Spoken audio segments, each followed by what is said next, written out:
So hello and welcome to this NPTEL course titled The Novel and Change. We're looking at Chinua Achebe's novel Things Fall Apart. So we're just discussing in the previous session how the second ending of this novel is quite ironical, and the irony obviously is designed to undermine the authority of the district commissioner, and it offers a bigger critique, a bigger structural critique of the different knowledge politics, the epistemic politics associated with imperialism, and how this collusion of power and knowledge, the collusion between classification and territorialization was rampant, scandalous at that point of time. And we'll just continue reading that and see how Achebe offers and so achieves the ironical undermining of colonial authority with a caricature representation of the district commissioner. And this should be on your screen. At the same time, the second ending begins to redefine our points of view on the tragic events of the novel. So, it offers a different valency altogether, one that is not quite tragic, but also, as a symbol of triumph of the European. But of course, that triumph is ironically undermined because it's caricatured. Although this ending is clearly meant to undermine the district commissioner's position, indeed, to portray him as a fool, it nevertheless substantially alters the tone and mood of Achebe's resolution. Obviously, the novel would read very differently and its tragedy function very differently if it concluded with, let's say, a heroic recitation of Okonkwu's suicide by Oberika. In other words, the final chapter of Things Fall Apart serves not as a simple denouement conclusion, one that helps us sort out a rather messy climax, but as a significant qualification of what has gone before, a distinctly new ending that complicates our sense of Achebe's approach to both history and tragedy, right? So this complication is important, this problematization is important because it doesn't really clean up the mess entirely. It leaves it a little bit inconclusive in quality, but at the same time, it offers many focal points of view with which the same ending, the same event could be viewed in different ways, almost like what we call the Rashomon effect, where each retelling offers a different interpretation, each retelling offers a different possibility, interpretative and epistemic possibility. Now, in this regard, so this point where we talk about Achebe's own position apropos of imperialism, apropos of pre-imperial Africa, and so on and so forth.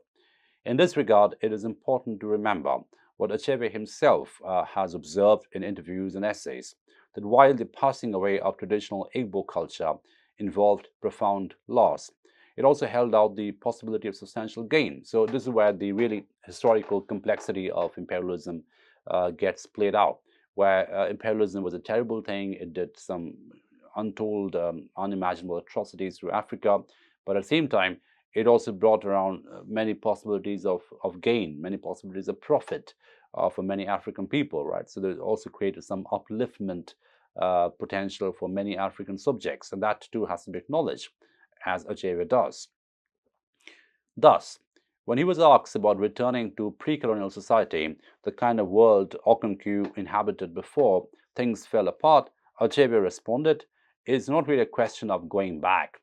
I think if one goes back, there's something wrong somewhere, or else a misunderstanding," right? So there is a sense of this very uncritical romantic view of the pre-colonial past is also resisted by Achebe. So he resists that kind of a romantic reification as well. He says he doesn't want to go back. The idea of going back to pre-colonial times is not the solution. It's not the panacea to all the problems of Africa. And he says there's always a possibility of something gone wrong or a misunderstanding happening if that is a political project. In another interview, he pushed the position further, arguing that colonization was a multifaceted phenomenon which had produced benefits as well as burdens. So the entire ambivalent legacy of colonialism, the fact that it produced a lot of benefits as well as burdens, a lot of possibilities as well as precarity, right? Which is a very, very complex and nuanced way to study the historical engines which were played during colonization, during colonialism. And he says it in that particular interview, Achebe, "I'm not one of those who would say that Africa has gained nothing at all during the colonial period.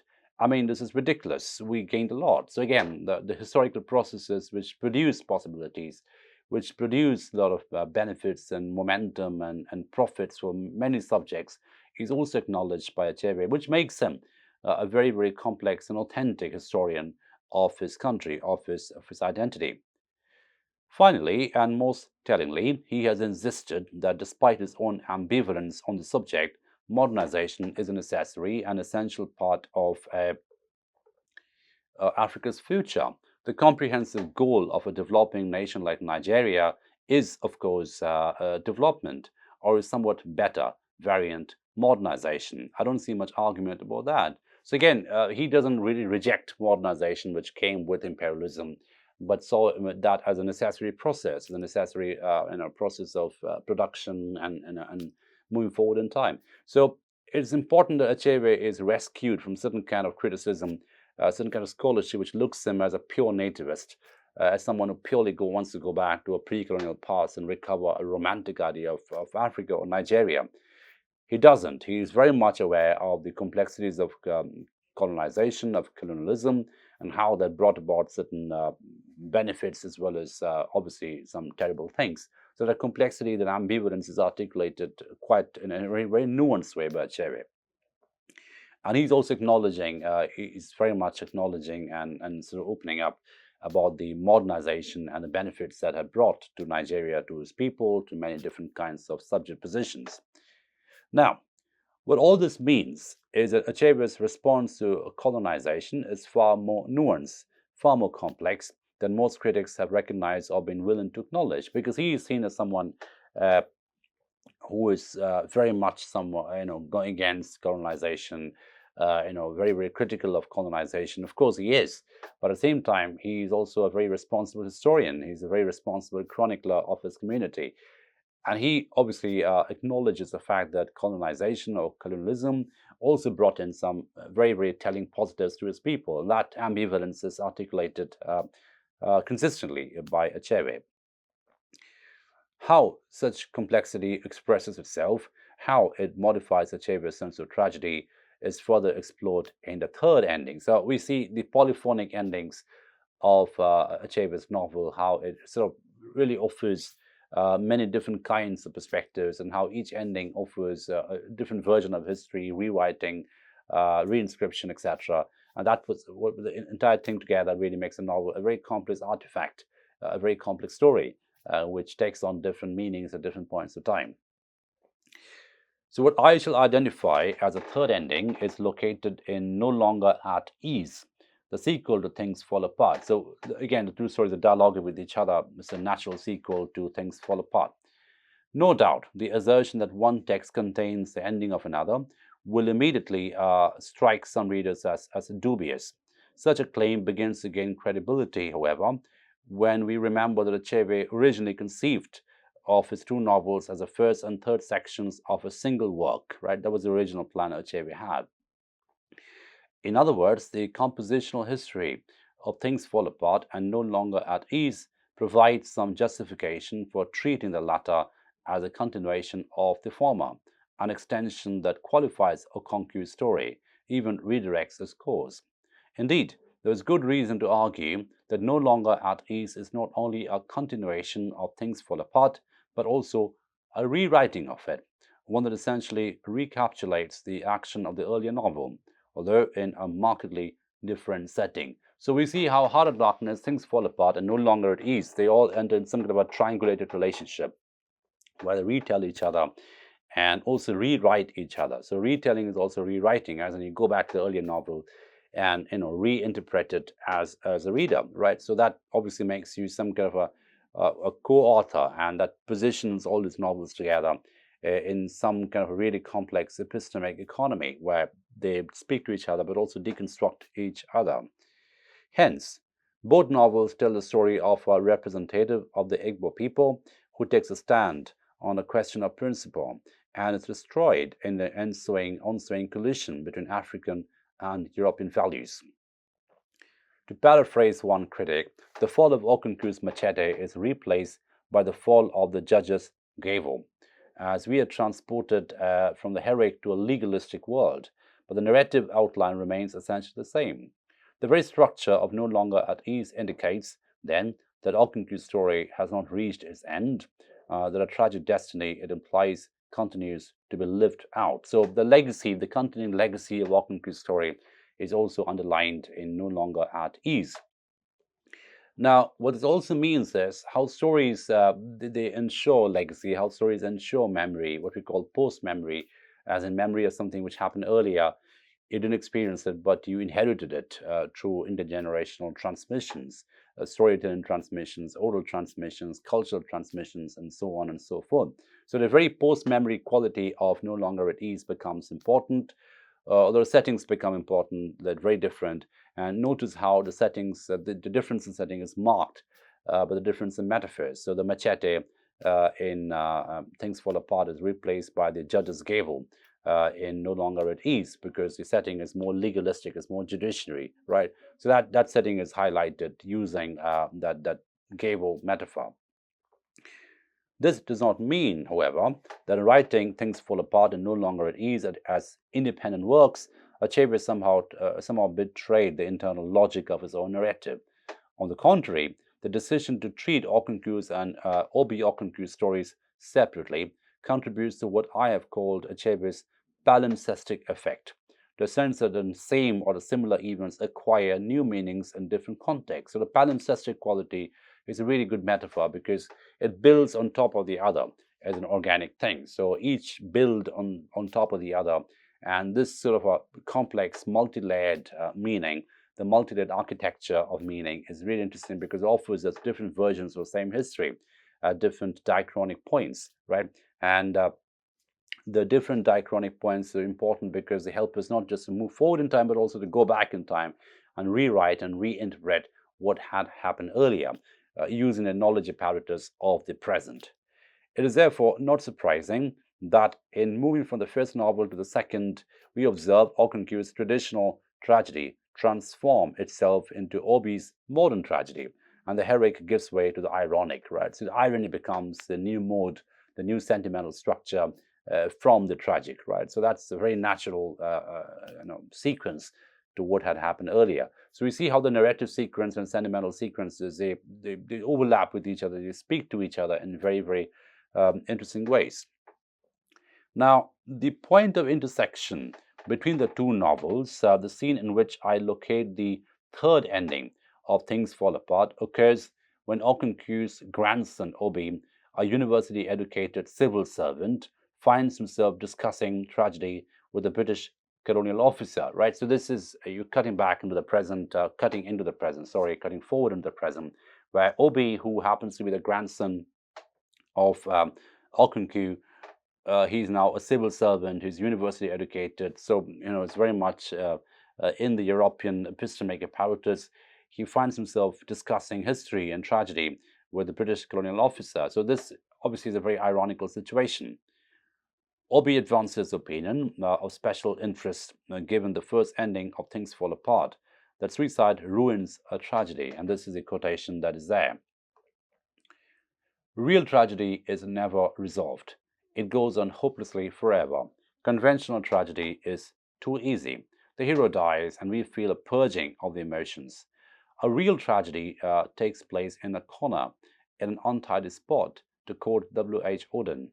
The rest of the world is unaware of it, like the man in A Handful of Dust who reads Dickens to Mr. Todd. There's no release for him.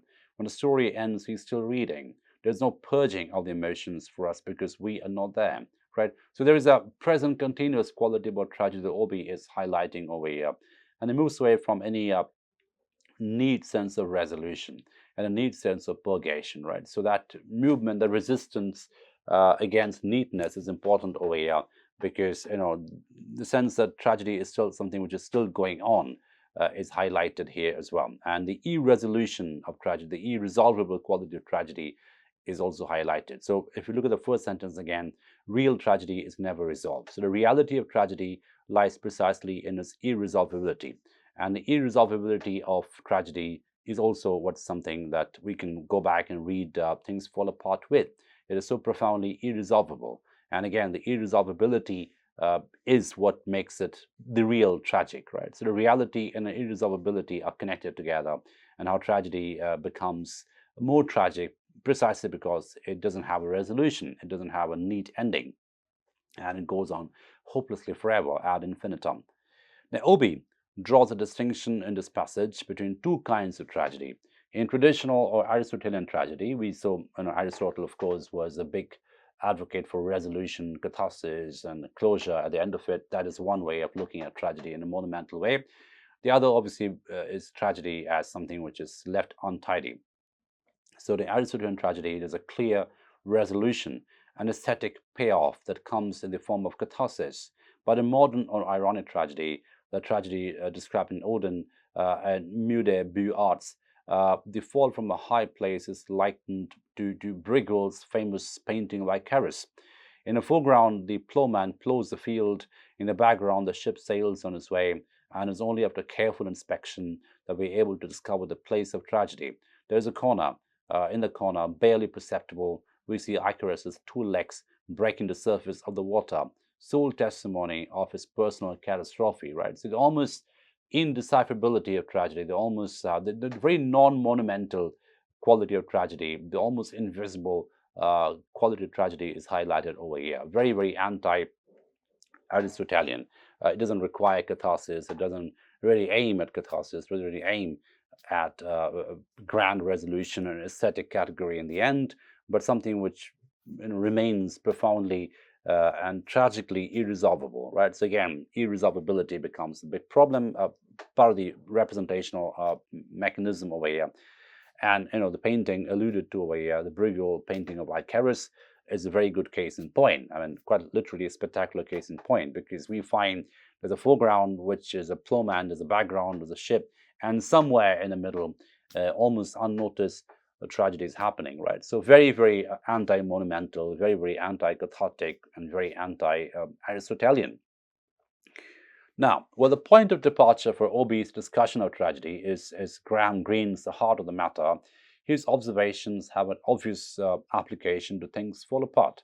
The Okonkwo's story, as viewed from the Igbo perspective, presents history in the form of classical or heroic tragedy. The Okonkwo's story, as viewed from the district commissioner's perspective, presents history in the form of modern or ironic tragedy, right? So these two are obviously in conflict with each other, as well as in dialogue with each other. One of Obi's remarks is particularly apposite. There's no purging of the emotions in a modern tragedy because we are not there, right? So the fact that we are not situated in that frame means that there's no catharsis available. We are elsewhere, right? The reader is elsewhere, so it should remain irresolvable. So these words perfectly describe the situation of the district commissioner. He was not there, in the sense that he was never in a position of genuinely to understand Okonkwo, to appreciate who he was and what he represented. So the elsewhere situation, the elsewhere location of the district commissioner is important, and that is exactly and ironically what gives him the ironic perspective, or what makes him the embodiment of the ironic representation of tragedy, that he was elsewhere, right? So the elsewhere-ness over here becomes a political position as well as a representational position. So it can only be described in a very oblique, non-neat way, not through any monumental, catharsis closure, but through some kind of an elsewhere, some kind of a banality happening elsewhere, and almost as a flippant, ironical afterthought. Now, it is important to stress, however, that a novel's first ending is not in some way compromised because it is associated with the conventional, while the novel's second ending is in some way enhanced because it is somewhat associated with the real. So there's no value judgment that Begum is making over here. The claim is not that the first ending is inferior or lesser compared to the second one, but they're just different kinds of representational tactics. Indeed, if Achebe provides us with any controlling point of view, it comes with a third ending, which illustrates the vexed and ambiguous relation in which the post-colonial stands to its own past. So the retelling of the past that comes with a very vexed position, which is a third ending. For with his remarks on tragedy, Obi is offering a narrative analysis of what is literally his own past. In describing a tragedy that ends in suicide, he's describing his grandfather's tragic fall. So the Icarus metaphor is used in some sense, and its significance for Igbo culture after it was lost, after things fall apart or fell apart. So this is like a post hoc representation because he was not there, remember. So Obi's position here is a retelling and analysis of his own past, right? So he's describing a suicide, he's describing its significance in Igbo culture, but only after it is lost, only after the exhaustion of it, not during the process, not during the moment of loss, but only post hoc, right? And that temporality is important over here. The temporal distance is important over here. So what the novel's third ending illustrates then is that the boundaries between the conventional and the real, the heroic and the ironic, are not clearly or cleanly drawn. So again, that is the meta-analysis over here, that the ironic and the tragic, the heroic and the flippant are all mixed together in very, very asymmetric ways. So the boundaries are never really drawn in a proper sense of the term. From Obi's perspective, which is why this novel is so complex, which is why this is a very, very postmodern novel in many sense, despite being also being very, very post-colonial. From Obi's perspective, and for the matter, the readers, Okonkwo functions both as a literary persona and a living person, an epic hero and a historical anachronism, right? So notice how the different epithets begin to mix. So he's an epic hero of almost mythical proportion, as well as a historical anachronism. He's a literary persona that one can read about in text, at the same time as a living person with whom Obi has a direct kinship, biological kinship. So all these different categories are entangled together. Yet, the novel does not invite us to select one of the alternatives so much as to understand the various, though decidedly distinctive, truths they articulate. In other words, we are not meant to choose from among three possible endings, but to read all of them, as it were, simultaneously and palimpsestically. That's a very important word, palimpsestically, one in correlation with the other, one on top of the other, one informing and shaping the other. It's like a perfect palimpsest. You can't have one without the other. The entire structure is multi-layered, and each layer contributes to its meaning. So the semantic mapping which happens over here, the interpretative architecture over here is profoundly palimpsestic in quality. If we're able to do this, we shall see how Achebe's sense of an ending is intimately bound up with his sense of cultural loss, how the tragedy of the past necessarily depends on the perspective of the present, and how the history is inevitably written for both they who were there and we who are not there. So we stop at this point today, but it's important to unpack this really beautiful phrase, because see, what happens is the first person perspective of tragedy, the insider perspective of tragedy, which is somewhat grand, somewhat tragic, somewhat monumental in quality. That is we who were there. The lived immediate perspective of tragedy, tragedy as a lived reality, tragedy as an immediate reality. And we who are not there is the outsider perspective of tragedy, the epistemic outsider, the epistemic other, the position from where the tragedy is being designed, which is more ironic in quality, sometimes flippant in quality, sometimes self-reflexive in quality.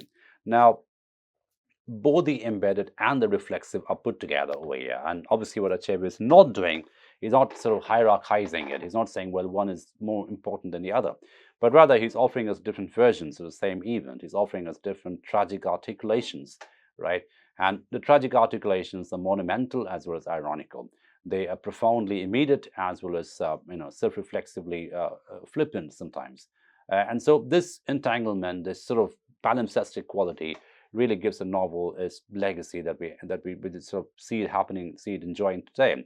And part of the legacy is because of its palimpsestic, multi-layered, polyphonic quality, and which is exactly what Begum is also talking about over here. That we see how the sense of ending is bound up with loss, right? So ending is loss, ending is eradication, ending is erasure. But the tragedy here is also dependent on the perspective of the present. So you can only have the fullest sense of tragedy by looking back from the present, right? Not just looking at it from the position of experientiality of the immediate position, but also looking back from the position of removedness, from the position of distance, right? And only from a distance we can see how it is written for both they who were there, who suffered it, who lost it, at the same time they were not there, who emerged from it, who subsequently moved away from it, which is the position of Obi the grandson of Auchinleck. So we see how the multi-temporality of tragedy is important over here. The multi-sentimentality of tragedy is important over here. How it can accommodate and articulate multiple sentiments, which makes it such a polyphonic novel, such a palimpsestic novel. So we stop at this point today and we'll continue and hopefully wind up the reading in the subsequent sessions. Thank you for your attention.